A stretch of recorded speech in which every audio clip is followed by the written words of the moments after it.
Yaya ng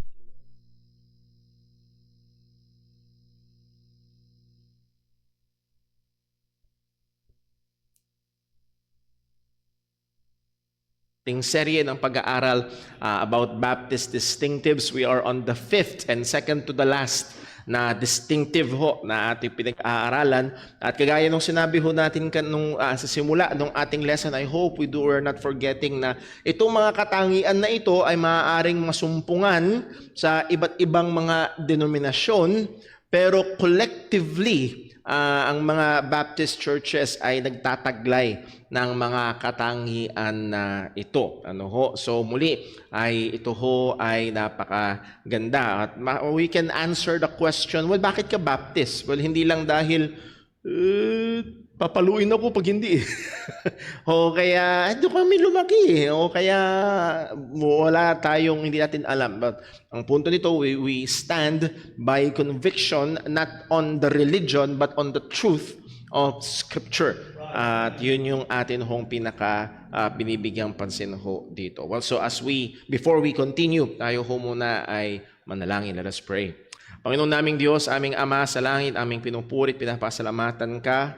Tunay, Panginoon, it is so sweet to trust in Jesus. At Lord, alam namin na sa aming ganang sarili, kami ay hindi lalapit kay Kristo. Sangayon sa iyong salita, mas mahal ng tao ang dilim kaysa liwanag.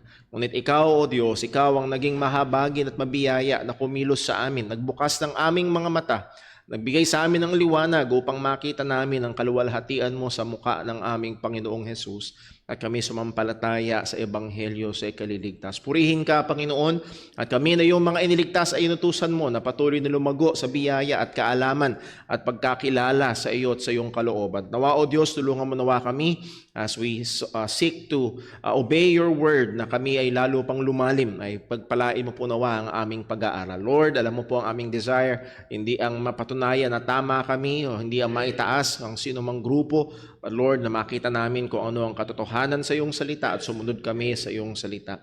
At muli, Panginoon, ikaw ang maluwalhati at aming dinadalangin din sa iyo ang aming mga kapatiran na patungo pa lamang iyong ingatan, ang mga ibang kapatiran na may iba't ibang sitwasyon at karamdaman, problemang daladala, O Diyos, nawa ay lalo maglapit ang mga bagay na ito sa amin sa iyo. Lahat ng ito, O Diyos, ay hinihiling namin at sa pangalan ng aming Panginoong Hesukristo. Amen. So tayo ay magkaroon ng mabilis na review sa ating mga na-cover na natin. Ang first distinctive, biblical authority, pero hindi lang basta biblical authority, but with the priority of the New Testament. And then also view on baptism. Ano ba ang view ng Baptist sa baptism? Well, it is believers or credo baptism. Ang binabaptize lang ay yung mga taong may credible profession of faith. So we do not baptize babies. Next, biblical church membership. Dahil nakita natin sa Biblia, merong parameters na nakikita, merong commitment ng mga bahagi ng iglesia sa isa't isa at sa mga nanunungkulan dito o sa mga elders nito. And then nahandoon yung pagiging mabuting katiwala ng mga kaloob ng Diyos sa atin to use it to serve in the church. O muli, yun yung nakikita natin na biblical church membership. Number next, priesthood of the believers. Ang bawat mananampalataya, to use the popular vernacular, ay pari. Dahil sa lumang tipan, ang mga pari ang namamagitan sa mga tao sa Diyos. Hindi sila directly pwedeng mag-offer sa Panginoon, dadaan sila sa pari at yung pari ang mag-o-offer doon sa templo. Ngayon ay wala ng espesyal na grupo ng mga tao na namamagitan para sa atin sa Panginoon. Meron na lamang iisang tagapamagitan, walang iba, kung hindi ang ating Panginoong Hesukristo. Kung kaya't lahat tayo ay maaaring mag-alay ng papuri, ng pasalamat, ng anumang mga bagay na binigay sa atin ng Panginoon, or lalo na as Paul commanded na i-offer natin ang ating mga sarili bilang haing buhay. Again, could you just recall yung Romans chapter 12 verse 1? Ang sabi ni Apostol Pablo, kaya nga mga minamahal, aking pinamamanhik sa inyo, alang-alang sa maraming kahabagan ng Diyos, ay ialay ninyo ang inyong mga sarili. Tayo mismo ang mag-aalay. Pag tinignan nyo sa lumang tipan, hindi pwedeng gawin ng Hudyo yun. Hindi pwedeng siya ang mag-alay. Yung alay niya ay ibibigay niya sa priest or sa pari doon sa templo, at yung pari sa templo ang mag-aalay sa Panginoon. But in the New Testament, we as a holy priesthood ay pwedeng dumiretso sa Diyos. 1 Peter chapter 2 verse 5. By the way, one of the profound truths that beautifully illustrates the blessedness and responsibilities and competency of all believers is upheld by Baptists is the concept of priesthood of the believers.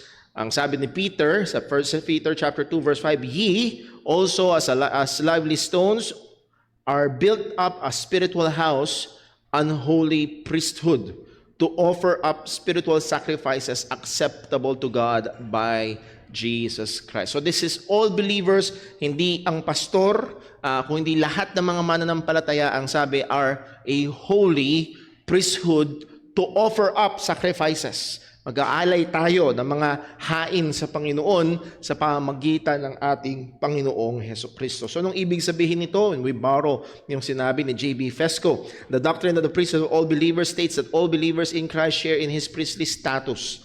Therefore, there is no special class of people who mediate the knowledge, presence, and forgiveness of Christ to the rest of believers. Wala nang special, namumukod tanging grupo ng mga tao na sa pamamagitan lang nila pwedeng mapatawad ang kasalanan. Sa pamamagitan nila, pwedeng mag-alay sa Panginoon.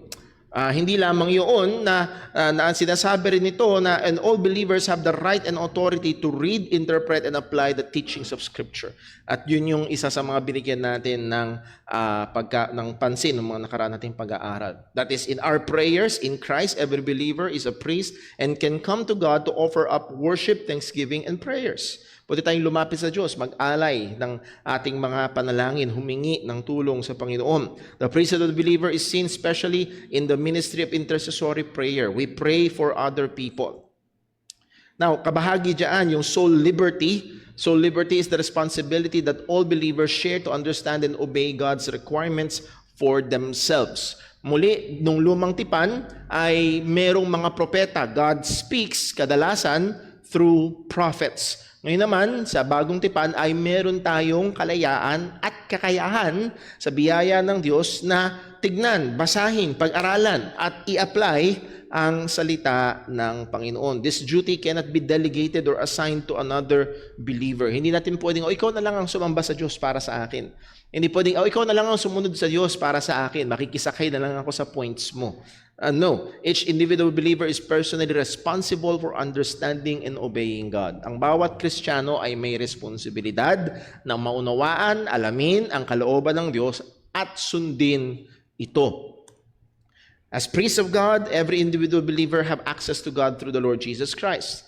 And as His people, we have the liberty and responsibility to know and obey His will as our Lord. Ang sabi ni Pedro sa 2 Peter 3:18, but growing grace and in the knowledge of our Lord and Savior Jesus Christ.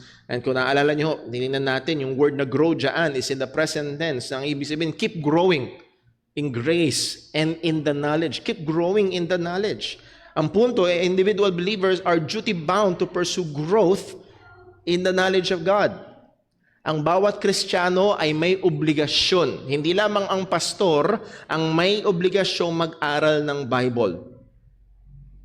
Hindi lamang ang pastor ang binigyan ng kakayahan ng Diyos na buksan, basahin, unawain, at pag-aralan at i-apply ang salita ng Panginoon. No, ang bawat Kristiyano ay mayroong obligasyon na ganito. This involves our personal disciplines in connection to the Word of God. Ano itong mga personal disciplines or spiritual disciplines na ito? Reading the Word of God. Binabasa, pinag-aaralan ng salita ng Diyos, minimemorize, nasa ulo, or pinagbubulayan ang salita ng Panginoon. Hindi lamang ang pastor ang may gawain o obligasyon na gawin ito. Yes, inilagay ng Diyos ang mga pastor sa iglesia para pangunahing tagapagturo. Kung meron dapat pinakamasipag at kung meron dapat nangunguna sa gawain ito ay walang iba kung hindi ang mga manggagawa o pastor sa iglesia. Pero hindi lamang ang pastor, kundi bawat mananampalataya. At tinuturo ng soul liberty ito teaches that every believer has access and is able to open the Word of God, to understand the Word of God, and to apply the Word of God. Walang Paano ba? Walang special na kakayahan na nung tinawag si Brother Paul ng Panginoon para magpastor sa iglesia, ay binigyan ng special na kapangyarihan na tuwing binubuksan ko ang Bible ay parang merong magic. No. Ang bawat Kristiyano ay tinatahanan ng banal na Espiritu. Ang bawat Kristiyano, nakita natin, well, maunahan ko, meron tong dalawang side, human side and the spiritual side. At pareho ay kinakailangan para magawa ang bagay na ito na alamin at sundin ang salita ng Diyos. On the human side, effort must be made on our side to enjoy our privilege and to do the work or to do our duty to know God's word. Kailangan natin mag-exert ng effort. Kailangan natin mag-exert ng effort na buksan, basahin, pag-aralan, unawain, at pagbulayan ang salita ng Panginoon. Sabi nga ni Kevin Bowder, the Holy Spirit does not perform a miracle of interpretation for believers. Hindi yung bubuksan mong Bible, Lord, ipakita mo sa akin. At then parang aasa ng magic na binasa mo. No, kung paanong sa araw-araw ay nag-i-interpret tayo, that is, pag may kausap tayo, inuunawa natin ang kanyang sinasabi. The same is true. Kapag nagbabasa tayo ng Bible, ay inuunawa natin kung ano ang sinasabi. So again, hindi kung anong ibig sabihin ito sa akin, kung hindi anong ibig sabihin nung nagsasalita. Anong ibig sabihin nung nagsulat. Yun yung ating goal. And we have the capacity, human capacity and obligation na gawin ito, pag-aralan ito. Diyan papasok yung hermeneutics na igagalang natin, yung mga rules of grammar. Hindi pwedeng baliwalain yun dahil ginamit ng Diyos ang lengguwahe ng tao at yung grammar ng tao upang ibigay sa atin ang kanyang katotohanan. Pero, nandun din naman yung spiritual side nito. Apart from the work of the Holy Spirit, all efforts will not lead to any spiritual fruit in our lives. Yes, you can know the doctrine of the sovereignty of God. Okay, soberano ang Diyos. Hawak niya ang lahat ng bagay, siya ang may kapangyarihan sa lahat ng bagay at walang nangyayari na hiwalay sa kanyang gawa at kapahintulutan. Okay, alam ko. Pero meron ba itong impact? Meron ba itong epekto sa buhay? Meron ba itong spiritual fruit na sa ating pang-araw-araw na buhay? Doon pumapasok ang spiritual side. Dahil kahit ang unbeliever ay pwedeng basahin ang Biblia and come to the conclusion, yes, soberano ang Diyos. Okay? Yun ang sinasabi ng Bible, pero ayaw niya. Kaya niyang maunawaan yung grammar. Yun yung claim ng Scripture. Kahit mga unbelievers, kahit atheists, dinedeny ang Diyos, they understand the claim ng Biblia na kaya nga talagang tisod na tisod sila sa problema ng doon sila hirap na hirap pala, tisod. Hirap na hirap sila sa problema ng evil. Dahil ang Diyos ang soberano sa lahat ng bagay, bakit may masamang nangyayari? So they understand yung claim ng Christianity. They understand yung tinuturo ng Biblia, pero it takes the work of the Holy Spirit para i-apply yun at magkaroon ng epekto yun sa buhay ng isang tao, lalo na ng isang Kristiyano. The Holy Spirit uses and blesses proper human effort. Ayun.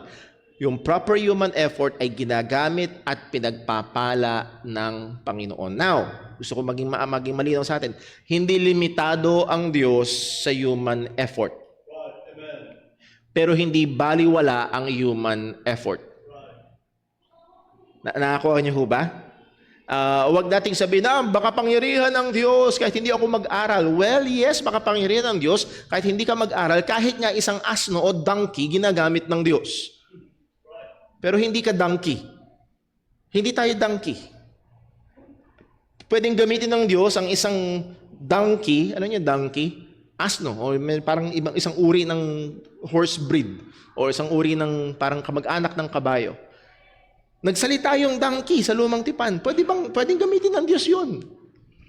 Pero hindi tayo hayop at hindi tayo donkey. We must exert proper human effort to know God's will and enables the believers to desire and obey. Philippians 2:13, for it is God who worketh in you, both to will and to do of His good pleasure. Yun yung matinding gawa ng banal na Espiritu upang gustuhin natin at upang magawa natin. For example, nabasa mo sa Bible, love your enemies. Huy! Tingin ko naman, nung nabasa mo yun, naintindihan natin. Yes? Pag tinignan mo yung verse na yun, na love your enemies, hindi ko magets. Hindi, i-gets nga natin eh. Pero, yung gawa ng banal na Espiritu para, ano nangyari? Nawala.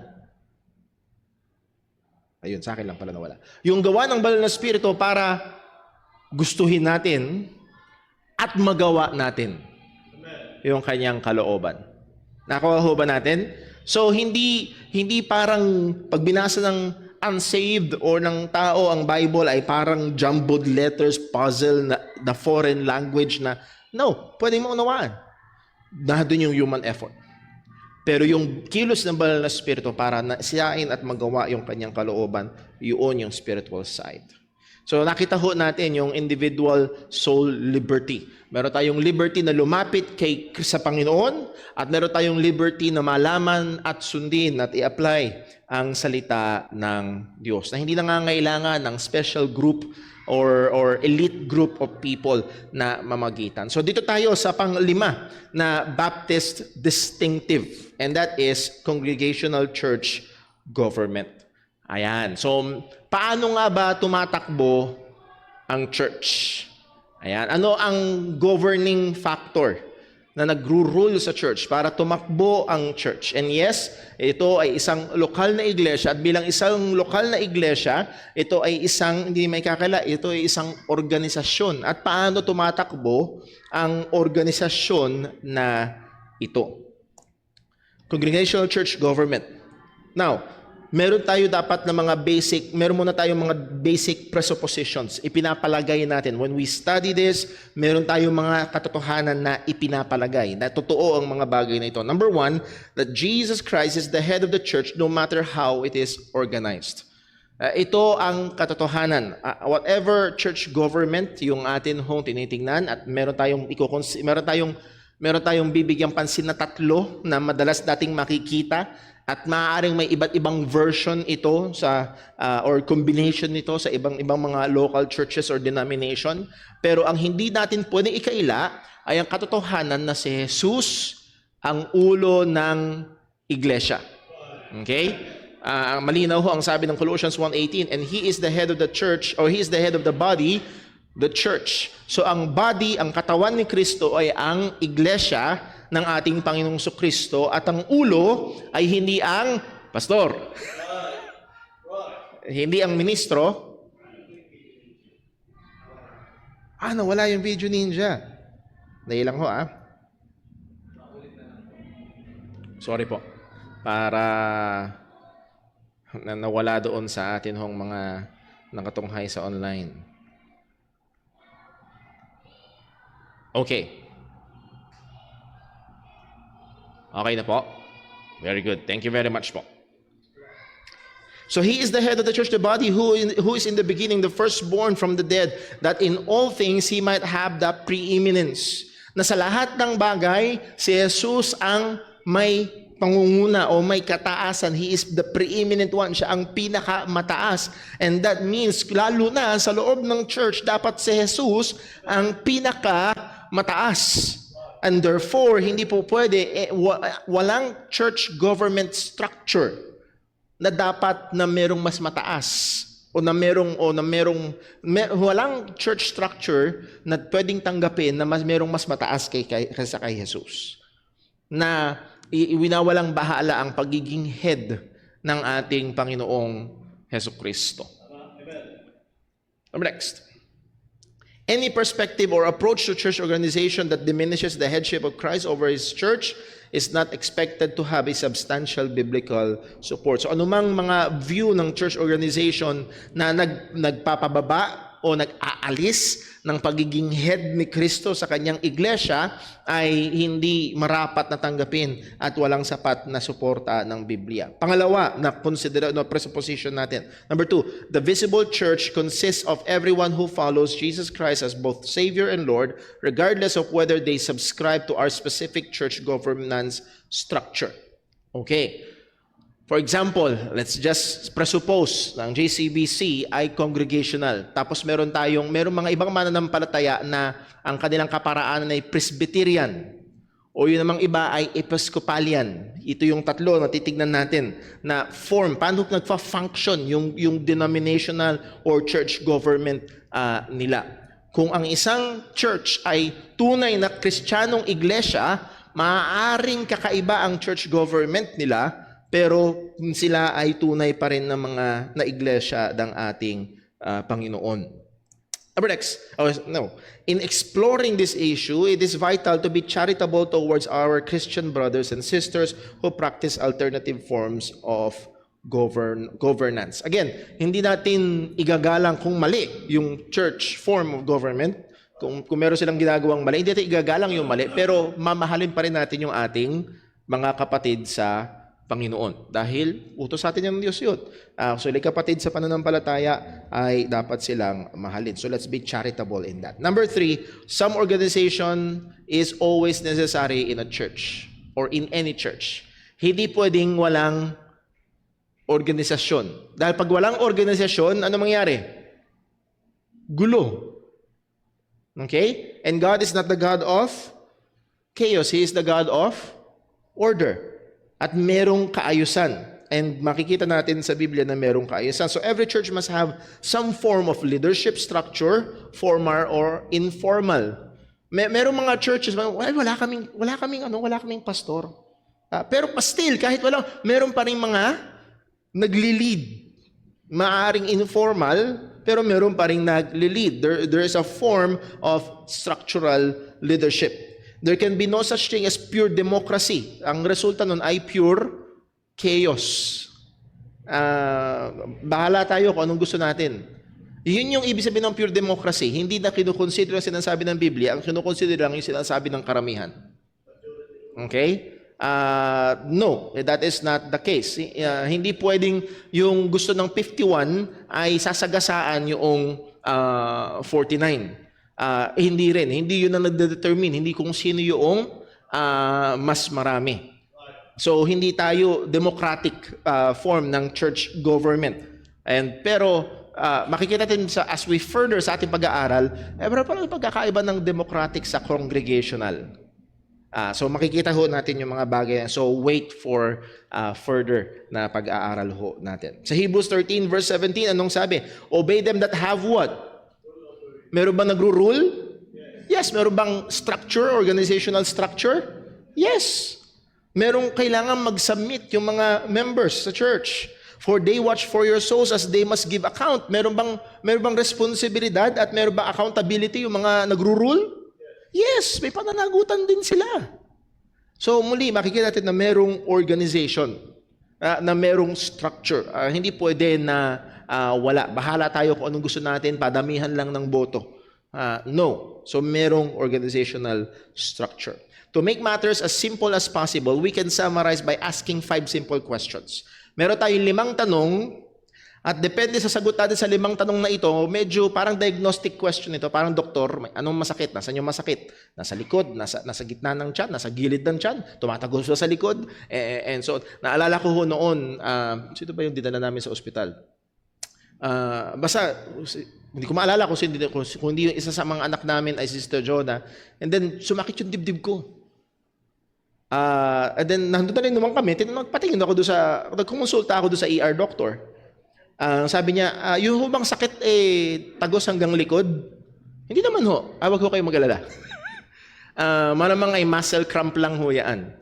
At totoo nga, after walang problema sa binipi ako, walang nakitang problema. So ang punto is may diagnostic question para malaman kung ano yung talagang kalagayan. So isa sa mga makakatulong sa atin is these 5 questions. Number 1, who owns the property of the church? Yung pastor ba? Yung denominasyon ba? Halimbawa, bigyan ko kayo ng example. Ang Iglesia ni Cristo, sino may-ari ng mga lupa at building? Yung buong denominasyon. So doon pa lang makikita nyo anong klaseng form of government, church government meron sila. Okay? So makikita ho natin. Who owns the property? Number 2, who chooses the leaders of the church? Sino ang nag-o-ordain ng leaders, ng pastors sa loob ng church? Number 3, who sets the doctrine of the church? Meron bang mga church pastor sa local na sila ang nag-aaral at nangunguna at nagtuturo ng doktrina ng church, o naghihintay lang sila ng ibababa mula sa central at yun ang ituturo? Okay? Sana nakikita nyo yung yun pala yun. Merong nakikita natin yung forma ng organization. Number 4, who controls the money of the church? Yung bang weekly offering natin ay i-forward natin sa pinakasentro o saan mang headquarters? Ang JIL ginagawa yan. Fino-forward yung ilang malaking porsyento. Yes, may maiiwan. Ba't ko alam? Kinukwento ng Sister John. May ilang maliit na porsyentong maiiwan para dun sa gawain. And then yung bulk, lalo na nung tumatakbo si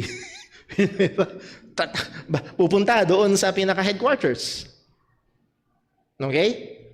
Number 5, who disciplines the members of the church? Sino ang nagdidisiplina? Ang pastor ba ang didisiplina?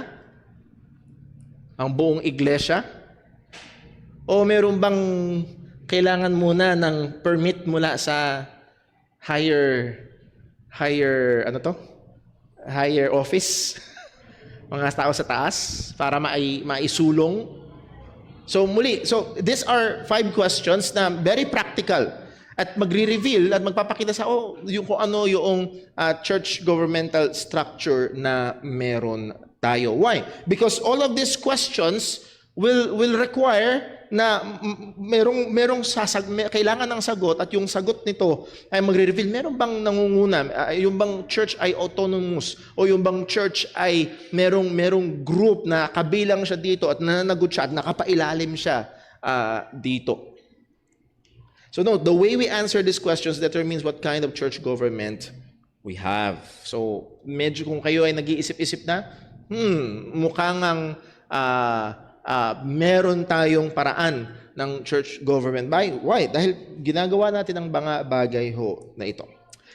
It will be very helpful to observe and assess the different forms of church government. This assessment contributes to our understanding of who we are and the differences that exist between us and other churches. So, bibigyan natin ng pansin yung tatlong main. Ito yung tatlong main na church government na maoobserbahan natin sa maraming mga denominasyon. Now, alam ko na pwedeng mag-crossbreed itong mga forms of church government na ito. Merong mga iba't ibang version ng Episcopalian, may ibang version ng Presbyterian, may ibang version ng Congregational, so on. Minsan nga naghahalo yung mga prinsipyo nito. Pero ilalagay lang natin yung basic. Bakit? Para maunawaan natin. Para, again, this is Sunday school. At sa school, makapagbigay tayo ng impormasyon at maintindihan natin, yun pala yung form of church government nila.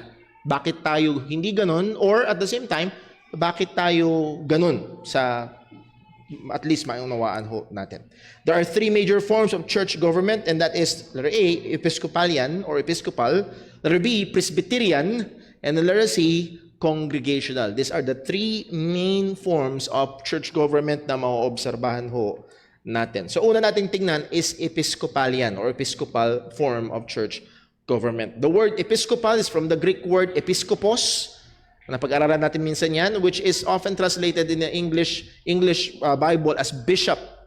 Or ang pinakaibig sabihin talaga, unfortunate yung translation ng word na bishop. Halimbawa, sa 1 Timothy chapter 3, if any man desire the office of an episkopos, an overseer. Pero sa King James ay bishop ang nakalagay. Bakit? Kasi inutos ni King James, na nagpagawa ng King James ng translation, na i-maintain yung church language. At ang church language, yung time na yon, ang tawag ay bishop. So, they maintained yung word na bishop. Now, anong pinakaibig sabihin yan? Para matulungan tayo, rule by bishops. Dahil doon yung pag-rule ng mga bishop. Ang Episcopalian form of church government ay nandun yung pag-rule ng mga bishops. In the Episcopalian system, bishops are spiritual leaders who are given major responsibilities for a group of churches or parishes in a given geographic area. So merong Bishop of Manila at siya ay nagro-rule dun sa mga parishes or churches in Manila. Ayan. So merong bishop, makikita natin dito, isa sa word dito na mahalaga ay merong hierarchy. Merong priest, merong bishop, and then merong pang archbishop, and then merong pang cardinal. Ayan, so merong mga hierarchy. In this system, the authority comes from the top down. Merong pinakamataas na otoridad and then pababa. A bishop rules over other bishops in certain areas, who in turn also rules over other bishops or priests in smaller areas. So merong boss bishop, pinakamataas, na merong nirurule ng mga bishops ng bawat bansa, na sa bawat bansa na yon ng mga cardinals or bishops na merong nirurule. Hindi, yung mga cardinals ay hindi bansa. It's more on may mga areas at groups of countries. And then doon sa group of countries ay merong mga bishops na nagro-rule ng mga regions. And then doon sa mga regions ay merong ulit mga bishops na nagro-rule ng mga mas maliliit na mga lugar. And then merong mga bishops or pari sa bawat simbahan. Siguro ho sa words na ginagamit ko, I hope na nagkiklik na sa isip nyo, or Paul, ganyan ang Roman Catholic Church. And that is true. Iyan yung pinakakilala. One priest or bishop answers to another, who answers to another, until at the top there is one bishop, often called archbishop, who is the final authority. Now, hindi lang Roman Catholic ang merong ganitong form of church government. The Roman Catholic Church, ang Anglican Church, ang Episcopal Church, yun yung pinakapangalan nila, or Greek Orthodox Church. Kung naririnig nyo itong mga churches na ito, ganito ang kanilang form of church government. Now, in the case of the Roman Catholic Church, the Bishop of Rome is the head bishop of all bishops. Sino yung pinaka mataas na bishop? The Bishop of Rome. And that's none other than the Pope. Okay? So, yun yung pinaka-overruling na bishop at siya yung nag-oversee sa lahat pa ng mga bishop at sa mga lahat pa ng mga bishop, sa lahat pa ng mga bishop. So, yun yung uri ng church government. Now, syempre, hindi nila ito inapuhap lang at inimbento lang. Pero meron silang claim ng biblical support, whether tama or mali, pero meron silang claim ng biblical support. In the New Testament, the apostles certainly seem to wield full authority over the local churches.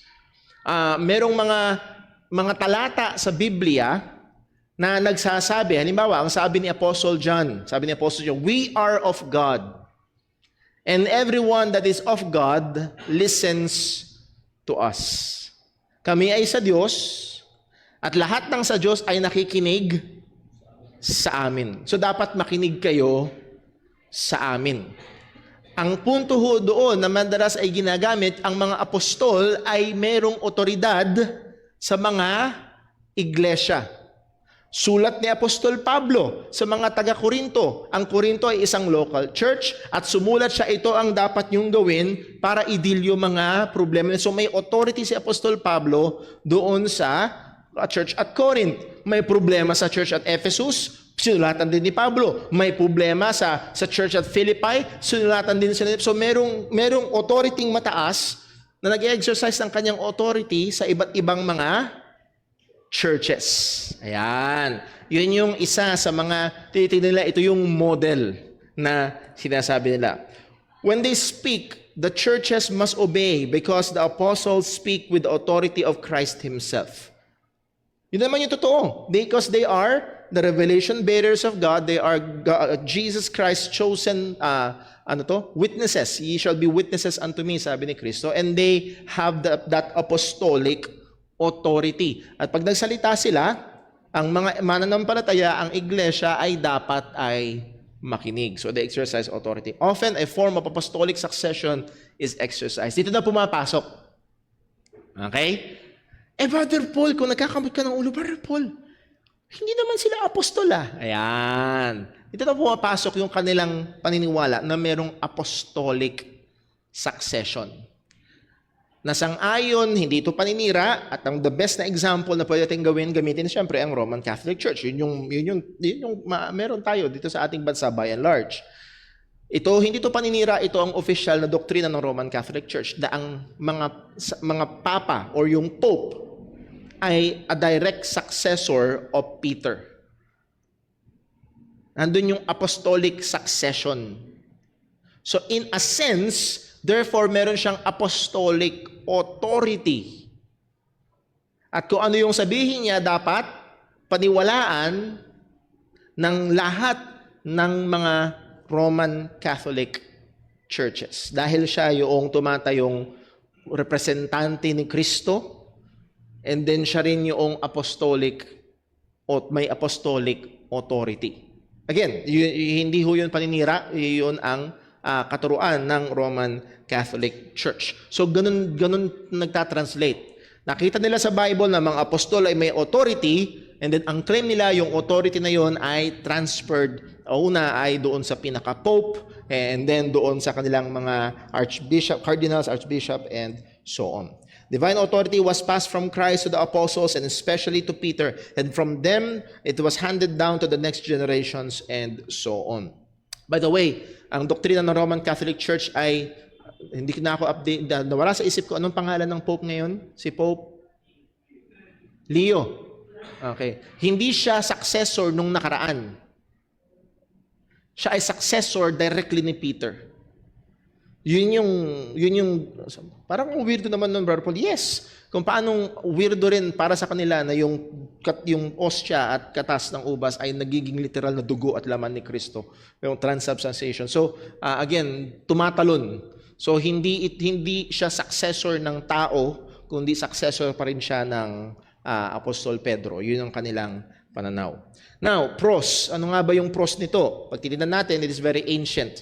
At minsan, may mga tao na, ito na yung pinakamatagal at therefore, may credibility sa kanila. It is widely practiced. Again, yung pag sinabing 2-point-something billion people ng populasyon ng mundo ay Christian, karamihan nito ay nasa ilalim ng mga organization na nagpapractice ng Episcopalian form of church government.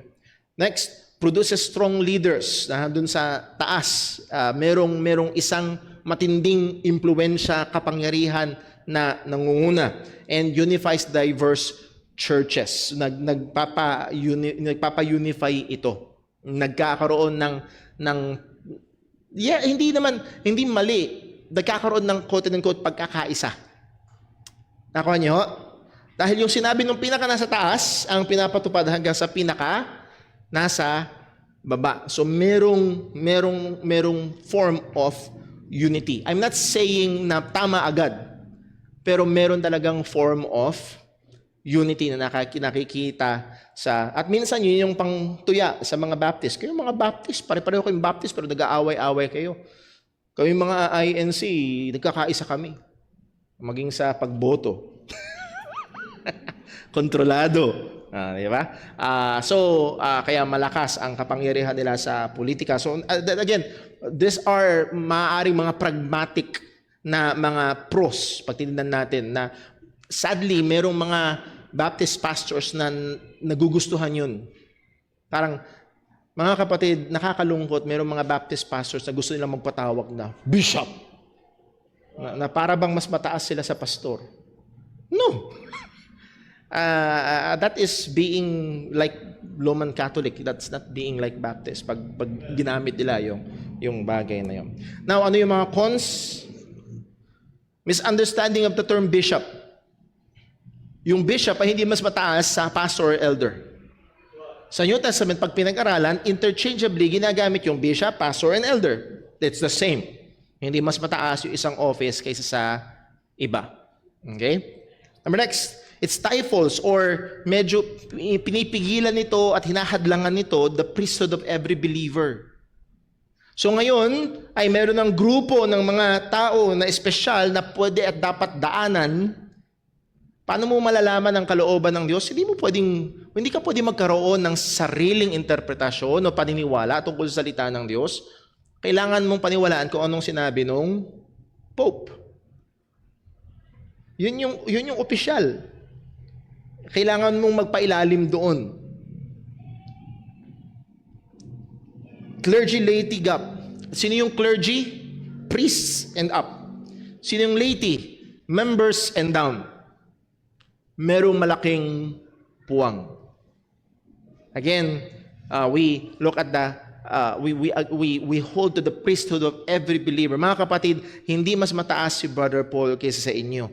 Pero merong responsibilidad na tinawag ang Diyos si Brother Paul na kailangan kong gampanan. May trabahong, iba lang yung trabaho, iba yung parte ng katawan na pagkakalagay sa akin. Pero hindi ako mas mataas.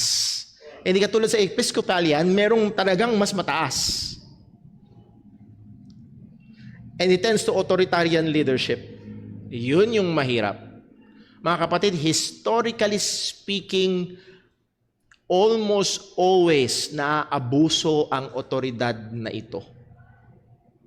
Kaya ho isa sa mga laging ibinabato ng mga Muslim sa Kristyanidad ay yung tinatawag na crusades. Alam niyo yung crusades? Na kung saan ang Pope na ay binigyang kapangyarihan yung hari na maglunsad ng Holy Crusade para i-take back ang Jerusalem. At ano nangyari? Nagkaroon ng matinding massacre at abuso laban sa mga Muslim. Bakit? Dahil just review history, ang Pope, may mga pagkakataon sa history na ang mga hari, makakapangyarihan ng mga hari ay yumuyukod sa Pope. At isang salita lang ng Pope nakapaglulunsad ng gera, namamatay ang daang-daang libo. Ganong katindi na pwedeng maabuso ang authority. Dahil siya yung pinaka nasa taas eh. Pag hindi mo siya sinunod, hindi ka papatawarin sa kasalanan mo. Pag hindi ka pinatawad sa kasalanan, pupunta ka impyerno. So, para hindi ka pumunta na impyerno, sumunod ka sa kanya. So, it tends to authoritarian abuse ng leadership. So, again, makikita natin na dito pa lamang pwede nating makita na ito'y mali, hindi sang-ayon sa salita ng Diyos, walang apostolic succession, tapos na ang ministeryo ng mga apostles, they are foundational. At meron tayong apostolic teachings. Nasaan yung apostolic teachings? Nasa salita ng Panginoon. Okay? Yun yung ating pinag-aaralan at didetermine natin ito ba ang turo ng mga apostol, and then we obey. So that's why we are, quote-unquote, apostolic church. Hindi dahil may apostol tayo sa loob ng church, kundi sumusunod tayo sa mga salita at sulat ng mga apostol. Okay? Now, letter B, Presbyterian. Okay? Ano yung Presbyterian form of church government? The word Presbyterian is from the Greek word presbyteros, which usually translated elder. So, elder rule.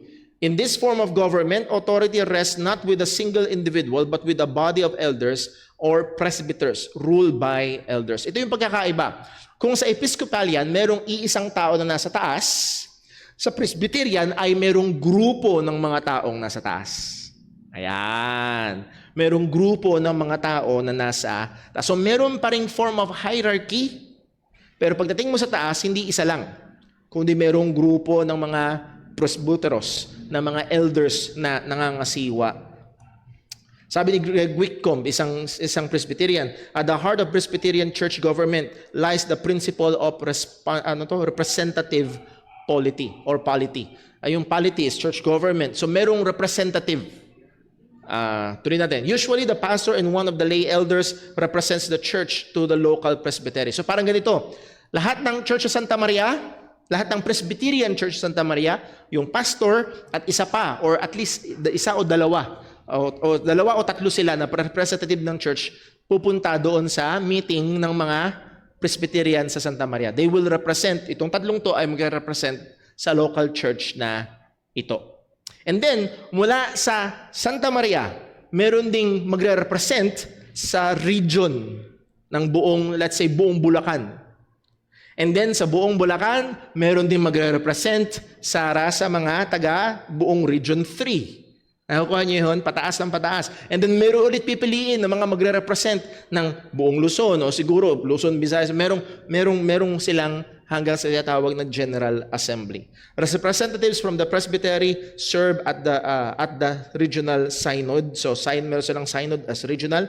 Finally, representatives from the synods and presbytery serve as delegates to the General Assembly, the ultimate decision-making body. So meron silang tinatawag na General Assembly. Okay, so meron akong kakilala, ganyan yung kanilang church background. Ganun siya, meron siya tinatawag sa General Assembly namin. Meron silang General Assembly na kung saan hindi lahat ng members ng church, kung hindi yung representative, then yung representative ng synod o ng regional, yung representative ng regional, sila ang pupunta doon sa General Assembly at doon sila mag-uusap. Kung merong mga questions sa doktrina, kung merong mga questions sa mga gawain ng church, kung meron silang mga programa na gustong paalam, halimbawa, itatackle nila yung issue ng LGBTQIA++. Okay? So, pag-uusapan ng General Assembly na yon at mula doon sa General Assembly na yon, bababa yun sa bawat local. Kung ano yung mapagdesisyonan doon sa General Assembly na yon, bababa yun sa bawat local churches. In most Presbyterian systems, church property is ultimately owned by the denominations. Hindi lahat. Okay? Hindi lahat. May mga Presbyterian systems na ang pagmamay-ari ng church, ng denomination, ang property. Not by the local congregation. The General Assembly also sets the doctrinal parameters which local congregations are supposed to follow. Now, anong biblical support? Bakit nila tataypan lang ba nito, napag-isipan lang nila? Muli, whether right or wrong, meron silang kinukuha at inaano na biblical support. Advocates of this system points to the many New Testament passages that speak of elders as the basic leadership structure of the local church. So makikita natin sa Bible na pagdating sa local church, elders ang, again, isa lang ang bishop, elders, and pastors. At ang basic na structure ng local church, o basic leadership structure ng local church ay ang mga elders. Acts chapter 20, na doon pinatawag ni Apostol Pablo, hindi ang buong church, kundi ang elders ng church at Ephesus. 1 Timothy chapter 3, nandun yung bishops. Titus chapter 1, nandun yung qualification ng bishops. Sa 1 Peter chapter 5, ang tinawag ni Pedro, sabi niya, I am also an elder to the elders that are among you. Do not exercise lordship over the church of God. So muli, ang lagi daw dinidil, hindi lagi, ang madalas na dinidil sa mga epistles ay mga leaders. And then yung church leaders or elders ang magdidil sa mga church members. Nakakuha niyo ho? So, kakausapin, muli, pinatawag ni Pablo yung mga elders sa Ephesus, kinausap niya. Pinaalalahanan niya. And then yung mga pastors na yon sa Ephesus ay babalik sa Church of Ephesus at i-apply nila yung mga tinuro ni Apostol Pablo sa kanila. They also argue that Acts chapter 15, alala niyo kung ano nangyari sa Acts chapter 15? Malaki ang issue. May nagdadagdag sa gospel, kailangan mong tuliin, kailangan mong sumunod sa kautusan ni Moises para ikaw ay maligtas. Anong ginawa nila? Pumunta sila sa Jerusalem, nandun yung mga apostol. And then sinettle nila yung issue doon. Presents an early church council that functions very much as a general assembly does today.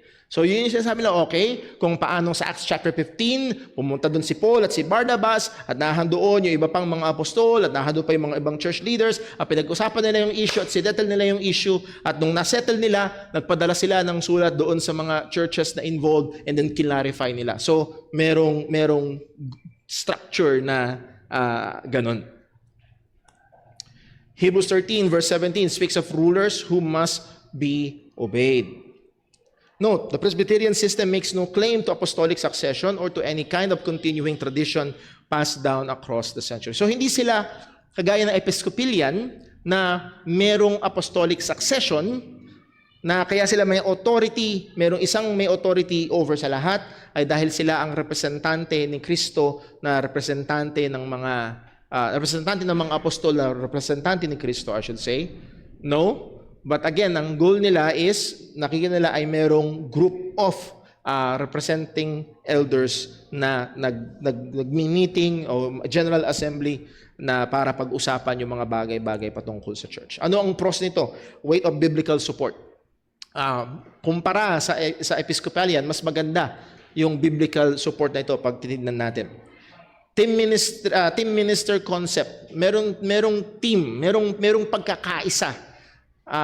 And then interdependence of churches. Merong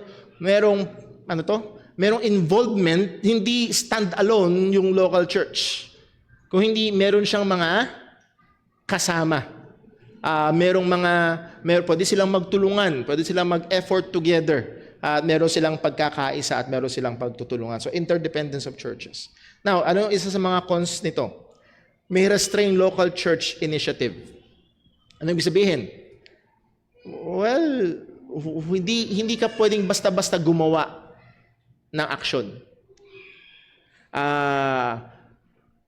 Just to give an example, nung tayo ay mag-i-sports fest, meron sana tayong isang lugar na pupuntahan na meron silang malaking covered court. Nag-communicate ako sa kanila, and then after ilang days, bumalik sila sa akin, nag-follow up ako sa kanila, ang sabi, ay, pasensya na po, hindi ho kasi pinapayagan ng General Assembly yung magpagamit sa hindi ka denominasyon nila. So yung pastor ay hindi nakapagdesisyon ng kanya. Yung local church ay hindi nakapagdesisyon ng kanila. Sa kanila yung property na yon. Pero nasasakupan sila ng desisyon ng General Assembly. So pwede nitong mahidlangan yung initiative ng local church. Kailangan muna nilang humingi ng pahintulot doon sa mas mataas na body of elders. Local church may be forced to follow false doctrine or impose from above. Ito yung isa sa pinakamahirap. Pag yung General Assembly ay na-corrupt at nangyayari na huyaan at malaki ang usapin sa do medyo iba, pero may General Assembly ng Southern Baptist. Meron tinatawag na Southern Baptist Convention. Hindi siya General Assembly, pero convention. Ito yung pinakamalapit sa Baptist na pwede nating makuhang example na muntik ma-hijack ni Rick Warren. Kilala niyo si Rick Warren, yung purpose-driven life? Dahil napaka-influential pa rin ni Rick Warren, muntik niyang ma-hijack yung Southern Baptist Convention na payagan ang mga pastora. At ang mahirap ay kapag yung General Assembly ay na-corrupt at napapayag, at anong mangyayari? Bababa yun sa lahat. At yung local church ay kailangang mag-subscribe dun sa binaba ng General Assembly or otherwise, ma-oust sila. Now, yun yung con. Pero ito rin naman yung isa sa maaaring positive. Paano naman kung yung pastor mismo dun sa local church ang medyo lumilihis? Nakuha niyo? Lumilihis siya. Mukhang medyo minakausap siyang ministro ng INC at mukhang napaniwala siyang tao lang si Jesus at hindi Diyos. Well, maaalis siya dun sa church na yun. Dahil hindi yun ang doktrina noong General Assembly. So merong pros and cons yung mga ganitong bagay. Okay? Let's see, kailangan natin bilisan. Congregational. Ruled by the congregation. Now, kailangan natin paalala, ano yung number 1 natin kanina? Jesus Christ is the head of the church. Hindi nagbabago yun. It's not the congregation that is the head of the church. Minemaintain pa rin na si Jesus ang ulo ng iglesia, pero ang kongregasyon ay may kakayahan at kapangyarihan na magdesisyon sang-ayon sa kakayahan na ibinigay at sang-ayon sa katotohanan ng salita ng Panginoon. Isa sa napakaganda sa congregational form of government ay ito. It protects the liberty of the Christian, the priesthood of the believer. Na poprotektahan yung liberty and priesthood ng mga mananampalataya. This means that the congregation serves as the final seat of authority on all 5 issues mentioned before. Ano yung 5 issues? Who owns the property of the church? Well, the church. Hindi yung pastor. Hindi yung sentro ang may-ari, kung hindi ang church. Who chooses the leaders of the church? Ang church. Ang church ang tumatanggap. Ang church ang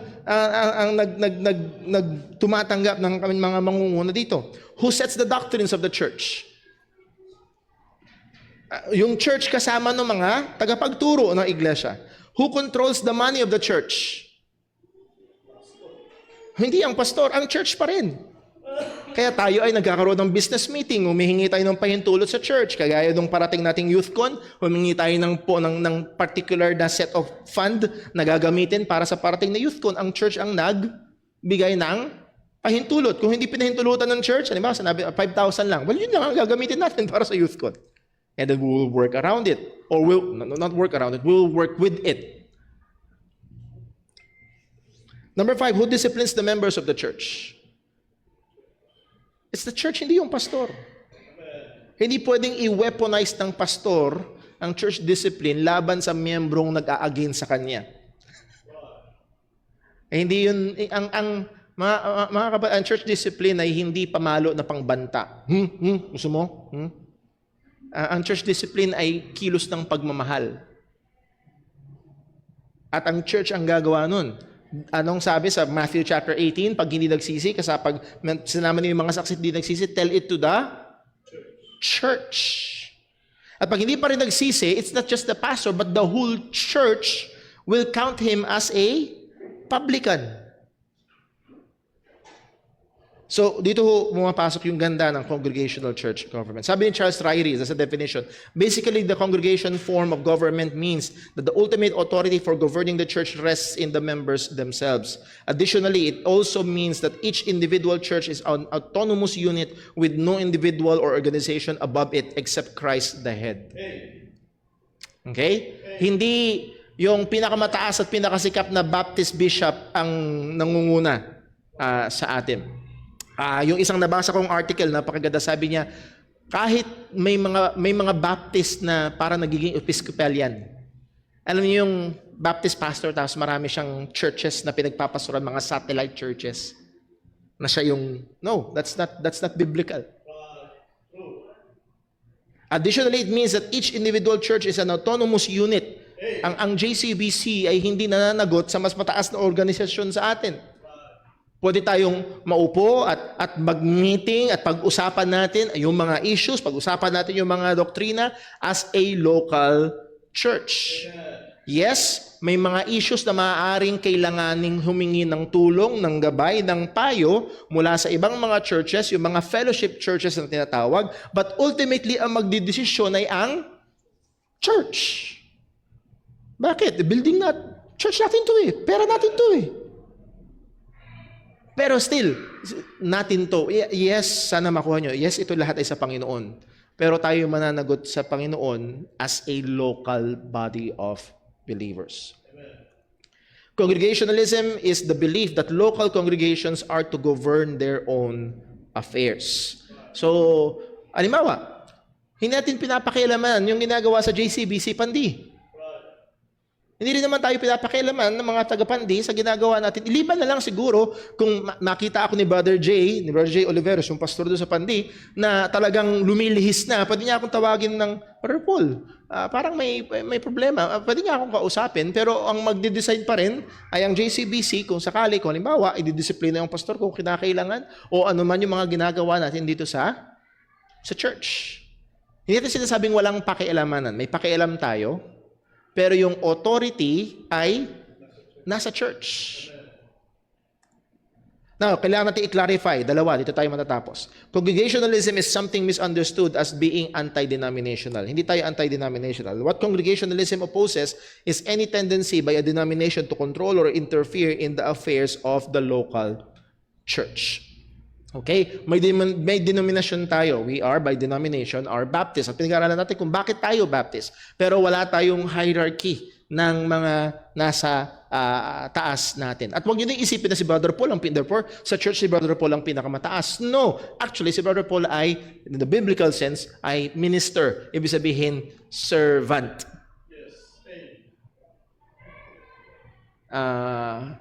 Ano ba yung sabi ng dati nating presidente? Ako po ay nagtatrabaho para sa inyo. Kayo ang boss ko. Yes, alam natin na ako'y lingkod ng Panginoon, I'm answerable to God, but in a sense, hindi ako boss ng church. I'm not the big man sa church. Well, maaaring ako ang pinaka-big sa church, pero I'm not the big man sa church. Sana nakuha niyo ho yun. Hindi bossing. Ang church ay dapat, kaya nga ho, sana nakita niyo sa ministry natin, tinuturuan natin ng church paano lumakad, paano mag-isip, paano tignan ang salita ng Diyos at maka-arrive sa mga, pag may issue sa church, nagmi-meeting tayo, pinag-uusapan natin yung mga bagay-bagay, may mga desisyon na kailangan gawin. Hindi ito rule ng pastoro, sino mang isang tao lamang sa loob ng church. Ang iglesia sa kanyang lokal at mga member nito ang merong nandun ang mga pagdesisyon. In a congregational system, affiliation with a denomination is purely voluntary affair in which governing authorities rest with the local congregation. Ayan, kung gusto natin maki-fellowship, merong mga association na tinatawag, hindi denomination, kundi association. Pwede ka maki-associate. Or pwede kang maki-fellowship. Pero pagdating sa desisyon sa loob ng church, yung local, yung members pa rin ang mag-desisyon. Hindi pwedeng pumunta rito yung mga taga-pantay. Bakit ganyan ang kulay ng church nyo? Baguhin nyo yan. No, ang church ang mag-desisyon sa mga bagay-bagay. Number 2, congregationalism is not pure democracy. Ito yung madalas na paano ba sasabihin? There is seemingly a hint of democracy. Mapag-aaralan natin yan sa mga susunod. Na para mabigyan ko kayo na mapag-isipan. Sa Acts chapter 6, nung nagkaroon ng problema sa mga widows, Grecian widows, anong sabi ng mga apostol? Nag-suggest sila. Ito ang gawin nyo. Mamili kayo ng 7 tao na ilalagay natin o itatalaga natin sa gawain na yan. Ibinigay ng mga apostol doon sa kongregasyon. Sino pumili? Yung kongregasyon, yung church. And then, in a sense, ni-ratify ng mga apostol nung pinag-pray sila. At then, lalong lumago ang gawain ng Panginoon. So, naahan doon yung, hindi siya desisyon na ibinagsak lang ng mga apostol sa kanila, kung hindi naahan doon yung involvement ng church. Sabi ni Robert Lightner, the congregational form of government does not mean that the congregation decides on every single matter. There is no such thing as pure congregationalism, any more than there is pure democracy. The New Testament church appointed leaders who had specific responsibilities. They were responsible ultimately to the congregation. However, and of course, the congregation was responsible to Christ. Hindi lahat ng bagay, okay church, anong gusto nyo, anong tingin nyo, lahat na lang. O, church, bibili tayo ng walis, anong bibili natin? Yung 150, yung 200, yung 300. Boto, lahat. Merong mga leaders na tinalaga ang Panginoon at merong mga bagay na kailangang pagdesisyonan ng buong iglesia. So, hindi ito pure democratic na lahat ng desisyon will always be a matter of voting and so on. At yung gusto ng 51 ay maglalampaso sa gusto ng 49. Muli, this assumes na ang church as a whole ay kinikilala ang headship ni Kristo at paano nangyayari yon sa pamamagitan ng salita ni Kristo, but the church will make decisions according as it is able to. Naalala niyo yung soul liberty? Ganun yung ganda ng soul liberty na mga members ng church ay pwedeng buksan ng salita ng Diyos. Halimbawa, may gustong gawin o may gustong gawin si Brother Paul sa loob ng church, then pinapresent ko. And then merong member ng church nakita, Brother Paul, hindi ano yan pwede mong buksan ng salita ng Diyos at ipakita mo lang salita ng Diyos. Brother Paul, mukhang hindi wasto. Mukhang hindi lalapat, mukhang hindi tama. So ang punto ay ito, ang boss ay hindi pa rin, may pangunguna ng pastor, pero hindi boss ang pastor.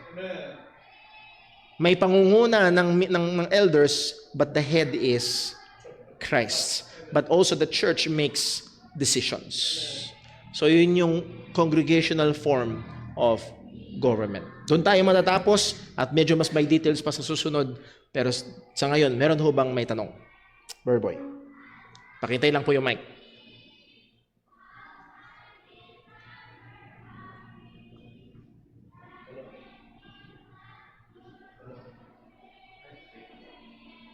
Hindi pa yata naka-on yung... Hello. Ayun po. Good morning po sa lahat. Good morning po. Linawin muna natin na mali at labag sa Diyos yung Presbyterian at Episcopal. mali at labag sa Diyos yung episcopal at presbyterian. Dahil sabi ng Panginoon, one is your master, ye are all brethren. Ayaw ng Diyos ng may hierarchy. Isa lang ang mataas sa church, Jesus Christ, you are all brethren.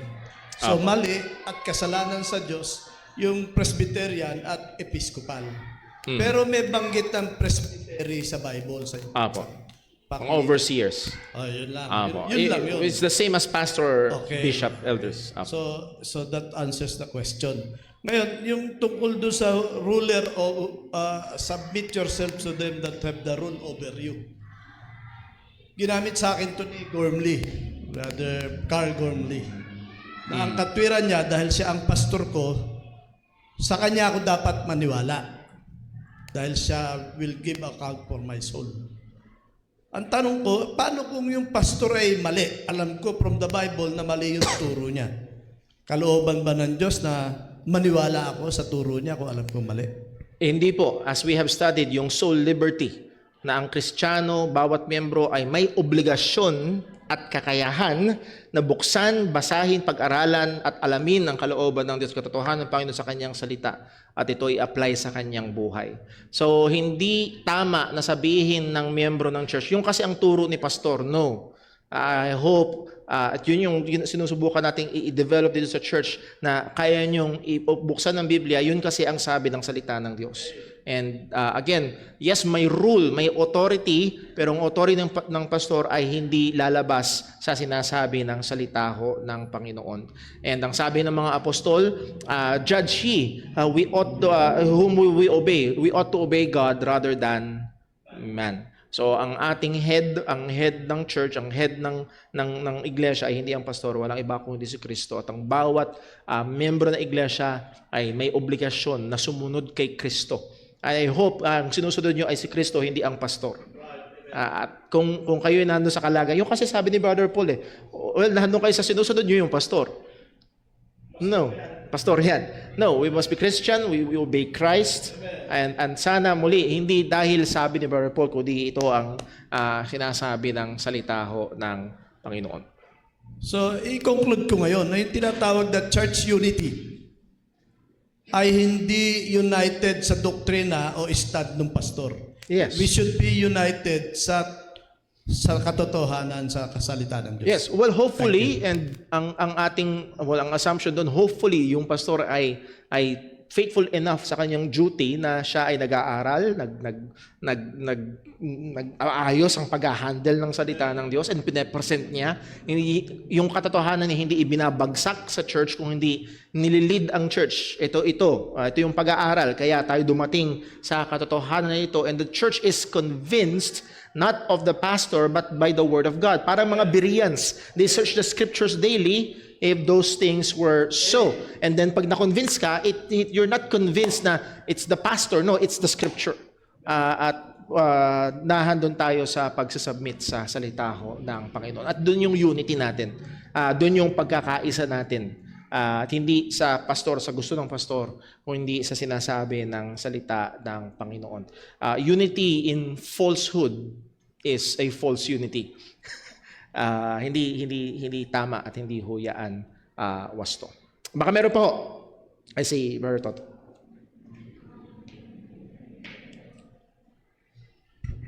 Good morning po sa lahat. Good morning po.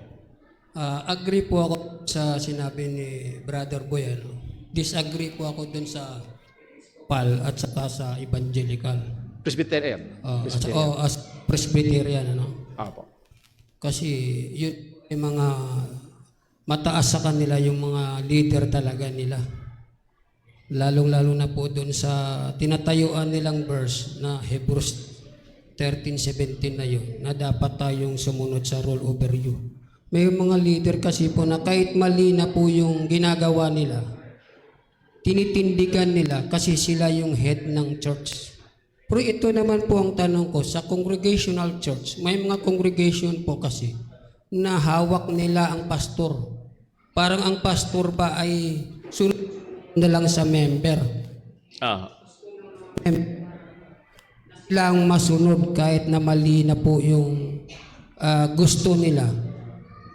ang gusto nila ay yung gusto lang nila matsaway sa kabutihan, lalong-lalo na sa salita ng Diyos. Marami po akong nakikitang ganong church. Kaya ang church ayaw lumago. Kasi nga, ang pastor hindi maka-preach ng maayos. Kasi nga, binubusalan nila ang salita ng Diyos. So, paano ang gagawin nito? Pagka church na mas makapangyarihan kaysa pastor. Okay po. Thank you po doon sa tanong po na yon. Kailangang i-reestablish at ituro ng maayos ang headship ni Kristo sa church. Hindi ang members ang head, hindi ang pastor ang head. So sino ang head? Christ. And how does Christ exercise His headship sa church? It's through the Scripture. Kailangan i-establish ang sola scriptura sa loob ng church. So the Scripture is above enough na kayang i-rebuke ang pastor kapag mali ang pastor, at pwedeng i-rebuke ang members pag mali ang members. So, kailangan ma-establish ang pagiging head ni Kristo sa church at ma-establish ang pagiging authority ng salita ng Diyos sa loob ng church. Yun yung pangunahi na kailangan. At doon makikita yung magiging healthy yung relationship. Dahil ang salita din ng Diyos na ito, ang nagsasabi na ang mga members ay dapat mag-submit sa pastor. At ang salita din ng Diyos na ito, ang nagsasabing ang pastor ay merong qualification at may pananagutan din sa mga members. So, pag nailagay ng maayos ang pagiging ulo ni Kristo sa iglesia at ang pangunguna ng salita ng Diyos sa iglesia, tingin ko ito yung magre-resolba doon sa napakalaking imbalance na nangyayari. Sa iba kasi, kung hindi siga ang pastor, siga yung members or siga yung mga diakono ng church. Nasa decision ng mga diakono kung next week ay may trabaho pa ba yung pastor. May mga ganong mga churches. I-preach mo yung gusto namin, kami nagpapasweldo sa'yo. Yun ang sabi minsan no, that should not be the case. And hopefully the pastor is man enough and faithful enough na ituro yung katotohanan ng Panginoon patungkol sa bagay. With that, siguro isasara na ho natin because for the sake of time. And kung meron ho kayong mga tanong sa susunod, pwede niyong isulat dahil mayroon pa tayong parating na isang Q&A Sunday School sa December. Let's pray. Panginoon naming Diyos, aming Ama sa langit, salamat po sa iyong katotohanan, salamat sa iyong gabay, salamat sa iyong mga patuloy na pagtuturo sa amin. Nawa, ingatan mo po ang iyong iglesia, tulungan mo kami, Panginoon, na masunod ang iyong kalooban, maituro ang iyong katotohanan, at nawa, O Diyos, ay ikaw patuloy na maluwalhati sa lahat ng aming ginagawa sa iyong bahay-sambahan. Lord, namin dinadalangin ang time ng fellowship, maging ang merienda ng pagsasaluhan, pagpalain mo po nawa, maging sa aming pisikal na katawan, at sa lahat ng ito ay maluwalhati namin ang iyong pangalan. Dalangin namin sa ngalan ng aming Panginoong Hesukristo. Amen. After 10 minutes po, balik tayo para sa ating worship service.